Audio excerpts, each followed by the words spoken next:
have been a little frustrating. I think that was especially the case for this piece because vehicles are notoriously difficult to illustrate, and I do think a ship counts because unlike a lot of things where you can pretty easily assume what each part does, ships have a lot of ropes. I don't know what half of them do, and I also think there aren't nearly enough of them in this piece. If this ship was actually in the water, it might float, but it certainly wouldn't be getting anywhere. So I guess this is an apology to Mary Read, Anne Bonny, and John Calico Jack Rackham.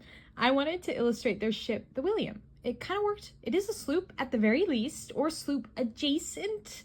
According to a news article from the time, it would have had 4 great guns and 2 swivel guns, so green check mark with that part.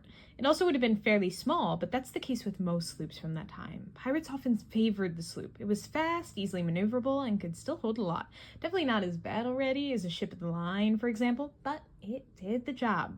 You might note that there isn't a Jolly Roger, the, skull and crossbones flag, and that's because they weren't as prevalent as you might think. They existed, but not with as much variety as books later published would suggest.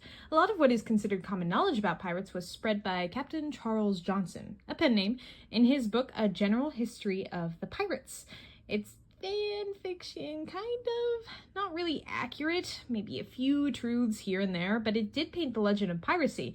We might not have had as iconic of a figure as Blackbeard without it, who was real. Edward Teach was real, but the book certainly added to and perhaps inflated the legend. So the William does not have a Jolly Roger. It instead has a red pennon. I switched it from the white pennon that John Rackham was said to have flown, purely for aesthetics, though red is said to mean no quarter, so perhaps he's in a bloodthirsty mood at the moment.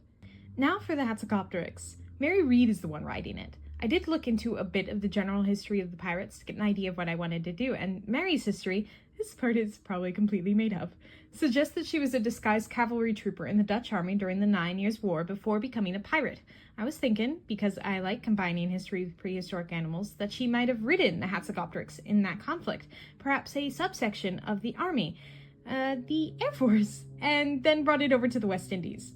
The use of Ajdarchids in naval warfare would be so cool, I think. Maybe as a way to tear through sails and leave ships dead in the water, or as carriers of fire. Though, as a note, pirates did not like destroying ships. They wanted the cargo, and often the ship itself, so fire probably wouldn't have been an option for Mary Read specifically. This piece was fun for me, but yeah, a little frustrating. Shiprigging was and still is a mystery to me. It's in times like these I wish I had a pocket historian who could tell me what the hell I'm doing wrong at any given time. Anyways, if you want this piece as a print, and if you want the sticker, which features 2 Gallardosauruses, then you can sign up to receive them for $10. It's a nice way to support an artist and to also get a fun surprise in the mail each month. Link is in my bio. Thanks, guys.